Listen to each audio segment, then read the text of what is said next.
ఏమండోయ్, మీరెప్పుడైనా పెద్దల మాట చద్ది మూట అనే మాట విన్నారా? లేదంటే చద్దన్నం తిన్నారా?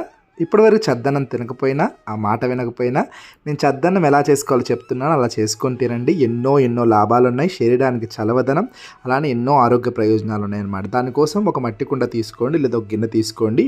రాత్రి వండినటువంటి అన్నాన్ని చల్లగా అయిన తర్వాత ఈ గిన్నెలోకి వేసుకోవాలి. నేనైతే రాత్రి గజ్జివార్చి వండినటువంటి అన్నాన్ని ఈ గిన్నెలోకి వేసుకున్న తర్వాత ఒక గ్లాస్ పాలు పోయాలండి దీంట్లో. ఆ తర్వాత ఒక గ్లాస్ నీళ్లు, అన్నం మునిగేంత వరకు నీళ్లు పోసుకోవాలి. చూడండి, అన్నం మునిగేంత వరకు నీళ్లు పోసుకున్నాను నేను. మీరు కావాలని కొన్ని ఎక్కువ నీళ్ళు కూడా వేసుకోవచ్చు. నేను కొన్ని సమానంగా వేసుకున్నాను. ఆ తర్వాత కొద్ది పెరుగు కూడా వేసి ఉల్లిపాయలు వేయాలండి. ఉల్లి చేసిన మేలు తల్లి కూడా చేయదంటారు. అంత ప్రయోజనకరం ఉంది కాబట్టి మన పెద్దవాళ్ళు చద్దన్నంలో ఉల్లి వేసుకుంటారనమాట. ఉల్లిపాయలు అలానే పచ్చిమిర్చి ముక్కలు వేసి కలిపి మూత పెట్టి రాత్రంతా అలా వదిలేయండి. పొద్దునకి ఎలా ఉందో చూద్దాం. ఇలా మూత పెట్టి పక్కన పెట్టండి. వామ్గా ఉండే ప్లేస్లో రూమ్ టెంపరేచర్లో పెట్టేస్తే పొద్దునకి ఈ విధంగా తోడుకొని తయారవుతుంది. చూడండి ఎంత గట్టిగా తోడుకుందో. చాలా అంటే చాలా బాగుంటుందండి. దీంట్లో మీకు కావాలంటే ఉప్పు వేసుకొని తినేయండి.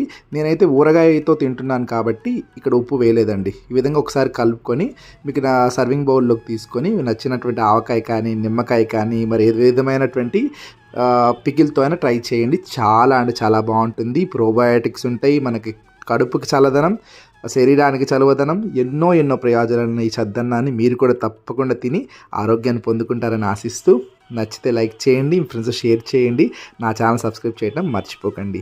అంతే సంగతులు చిత్తగించవలను.